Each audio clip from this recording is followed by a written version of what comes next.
Assalamualaikum warahmatullahi wabarakatuh. Nama saya Teresia Fitria dengan NIM 21044111590 dari jurusan Informatika Universitas Cokroaminoto Palopo.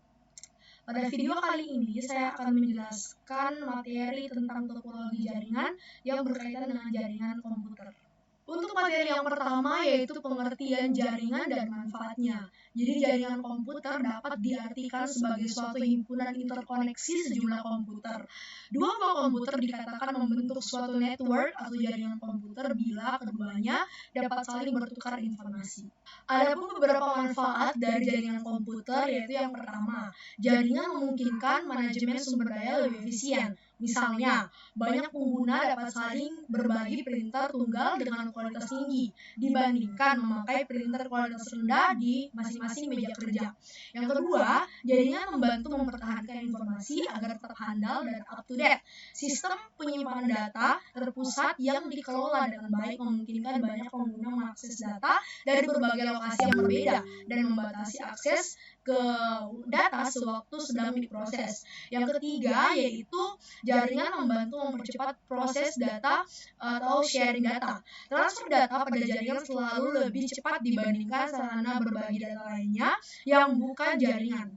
Yang keempat, jaringan memungkinkan kelompok kerja berkomunikasi dengan lebih efisien. Surat dan penyampaian pesan elektronik merupakan substansi sebagian besar sistem jaringan.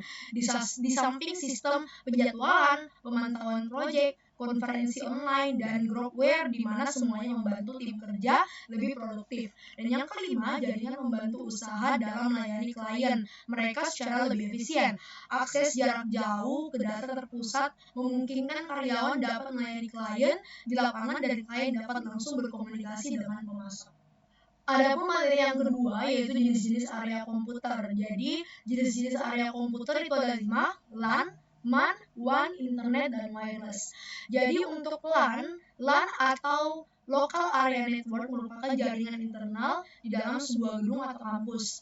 Sedangkan MAN atau Metropolitan Area Network merupakan versi LAN yang dengan area yang lebih luas dan biasanya menggunakan teknologi yang sama dengan LAN. Yang ketiga yaitu WAN atau Wide Area Network, itu jangkauannya mencakup daerah geografis yang luas, seringkali mencakup seluruh negara atau benua.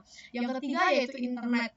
Orang yang terhubung ke jaringan sering berharap bisa berkomunikasi dengan orang yang berhubung ke jaringan lainnya. Jadi dengan menggunakan internet kita bisa berhubung dengan orang-orang yang menggunakan jaringan yang berbeda dengan kita.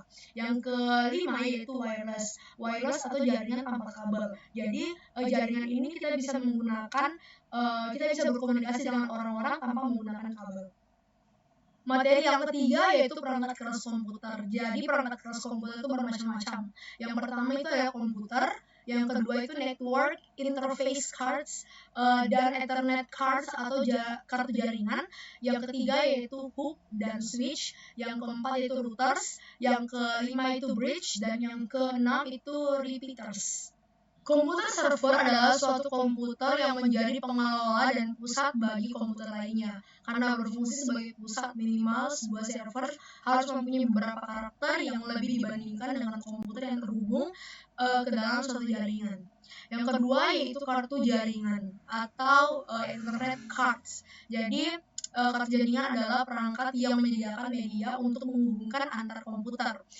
Hook adalah sebuah perangkat yang menyatukan kabel-kabel network dari tiap-tiap workstation, server, atau perangkat lain. Sedangkan switch merupakan sebuah konsentrator sama dengan hook. Perbedaannya adalah pada cara pengiriman atau penyaluran data pada jaringan.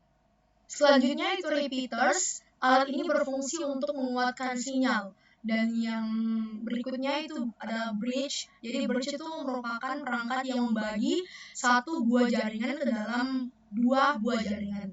Dan selanjutnya yaitu routers. Jadi sebuah routers ini mengartikan informasi dari satu jaringan ke jaringan yang lain. Materi selanjutnya yaitu physical topology. Jadi physical topology ini terbagi atas point-to-point topologi, topologi bus, topologi cincin atau topologi ring, topologi bintang atau topologi star, topologi acak atau topologi mesh, dan topologi pohon atau topologi tree. Point-to-point topologi merupakan topologi yang paling sederhana karena hanya menghubungkan dua node berbeda. Topologi bus. Topologi bus itu menggunakan sebuah kabel untuk menghubungkan keseluruhan jaringan. Setiap node yang ada pada jaringan akan dikoneksikan menggunakan sebuah konektor pada kabel tersebut dan setiap sinyal atau pesan akan dikirimkan melalui kabel tersebut. Adapun keuntungan dari topologi bus itu yang pertama topologi yang sederhana, yang kedua kabel yang digunakan untuk menghubungkan tiap node berjumlah sedikit. Biaya yang diperlukan juga untuk melakukan penyusunan kabel dengan topologi ini relatif murah, tapi memiliki kelemahan-kelemahan juga. Kelemahannya itu yang pertama jaringan yang padat akan sangat memperlambat bus. Terus yang kedua itu keseluruhan jaringan akan mati apabila terdapat kerusakan pada kabel. Yang ketiga, sangat sulit untuk melakukan pemeriksaan apabila terdapat satu not yang rusak. Yang terakhir itu bukan merupakan solusi untuk digunakan pada jaringan komputer skala yang besar. Selanjutnya yaitu topologi cincin atau topologi ring. Pada topologi cincin, setiap node terhubungkan dengan dua tetangga untuk komunikasi dalam bentuk cincin. Jadi adapun keuntungan dari pemakaian topologi cincin yaitu yang pertama, data mengalir satu arah sehingga collision dapat dihindarkan. Dan yang kedua, waktu yang digunakan untuk mengakses data lebih optimal, sangat sederhana dalam penerapannya. Tapi memiliki juga kelemahan-kelemahan. Yang pertama, yaitu menambah atau mengurangi komputer akan mengacaukan kinerja jaringan. Yang kedua yaitu sulit untuk melakukan konfigurasi ulang.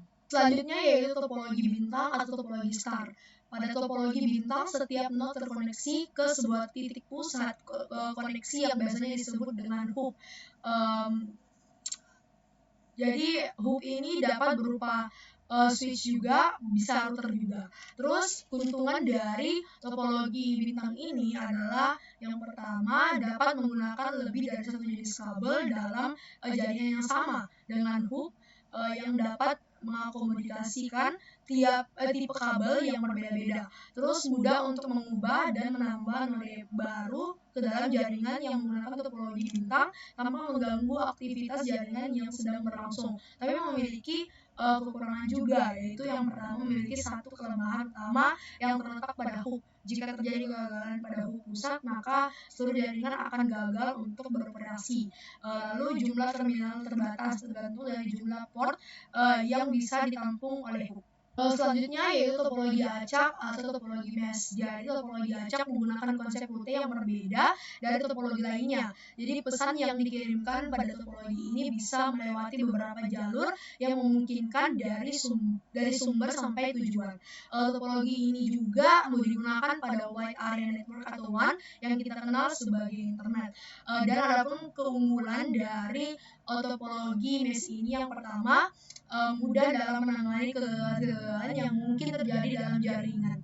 Terus yang kedua itu relatif mudah untuk melakukan pencarian terhadap node yang mengalami kegagalan. Terus adapun kelemahan-kelemahannya itu yang pertama membutuhkan biaya yang relatif besar dan yang kedua sulit untuk melakukan konfigurasi ulang dan instalasi node baru pada saat jumlah node yang terkoneksi berjumlah banyak.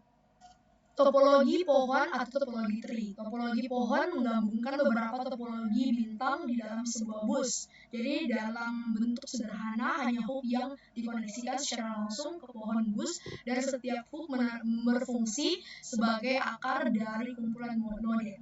Jadi adapun keunggulan yang kita dapat dalam menggunakan topologi pohon ini yang pertama yaitu panjang keseluruhan dari setiap bagian tergantung dari jenis kabel yang digunakan. Dan jika terjadi kegagalan pada bus, maka seluruh jaringan akan gagal berfungsi. Tapi adapun kelemahan-kelemahannya yaitu yang pertama panjang keseluruhan dari setiap bagian bergantung dari jenis kabel yang digunakan dan lebih susah diterapkan dan konfigurasi dari topologi lainnya. Dan yang terakhir itu jika terjadi kegagalan pada bus, maka seluruh jaringan akan gagal berfungsi. Yang terakhir yaitu logical topologi. Jadi logical topologi ini merupakan cara sebuah sinyal atau pesan berlaku pada media di jaringan. Pesan dalam hal ini akan melewati jaringan dari satu node ke node lainnya tanpa memperhatikan kondisi fisik dari node. Jadi yang termasuk dalam logical topologi ini ada 3 koneksi graf. Jadi cara normal untuk memodelkan topologi dari jaringan komunikasi adalah dengan membentuk jaringan sebagai nodes dan link. Dari topologi teknologi yang kuat dan memastikan komunikasi yang lancar walaupun terjadi kegagalan dalam jaringan, karena terdapat link cadangan yang akan menggantikan tugasnya. Jadi kesimpulannya adalah sejalan dengan perkembangan teknologi jaringan dan kebutuhan pengguna, maka sudah selayaknya suatu organisasi atau lembaga memulai penerapan jaringan atau local area network. Desain jaringan adalah penting karena berhubungan dengan rancangan kerja dan kehandalan komputasi dan komunikasi pada suatu institusi. Untuk merancang jaringan yang efisien, maka identifikasi keragaman dan kebutuhan pengembangan merupakan tahapan yang sangat penting. Mungkin sekian yang dapat saya jelaskan, kurang lebihnya mohon dimaafkan. Saya akhiri dengan wassalamualaikum warahmatullahi wabarakatuh dan terima kasih.